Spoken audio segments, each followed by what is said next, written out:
ప్రధాని మోదీ తన ఎన్నికల ప్రసంగాల ద్వారా ప్రజలను రెచ్చగొట్టి సమాజంలో చీలిక తెస్తున్నారని కాంగ్రెస్ అధ్యక్షుడు మల్లికార్జున ఖర్గే మండిపడ్డారు. ఎన్సీపీ అధినేత శరద్ పవార్, శివసేన యూబీటీ అధ్యక్షుడు ఉద్దవ్ ఠాక్రేతో కలిసి పాత్రికేయుల సమావేశంలో పాల్గొన్న ఖర్గే ప్రధాని మోదీ ఎన్నికల ప్రచారంలో వినియోగిస్తున్న భాషపై తీవ్ర ఆగ్రహం వ్యక్తం చేశారు.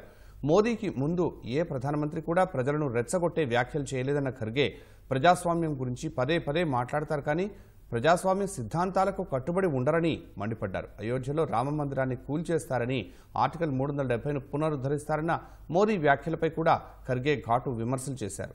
తాము ఎవరిపైనా బుల్డోజర్లను ప్రయోగించలేదని, మోదీకే ఆ అలవాటు ఉందని అన్నారు. కాంగ్రెస్ ఎప్పటికీ చేయని వాటి గురించి, అమలు చేయటం సాధ్యం కాని అంశాల గురించి ప్రజలకు మోదీ అబద్ధాలు చెబుతున్నారని ఖర్గే విమర్శించారు. రాజ్యాంగం కల్పించిన రిజర్వేషన్లు కొనసాగుతాయని, దానిని ఎవరూ ముట్టుకోలేరని ఖర్గే స్పష్టం చేశారు. జూన్ 4వ తేదీన వెలువడే ఫలితాలతో భారత కూటమి నేతృత్వంలోని ప్రభుత్వం అధికారంలోకి వస్తుందని ఉద్దవ్ ఠాక్రే ధీమా వ్యక్తం చేశారు.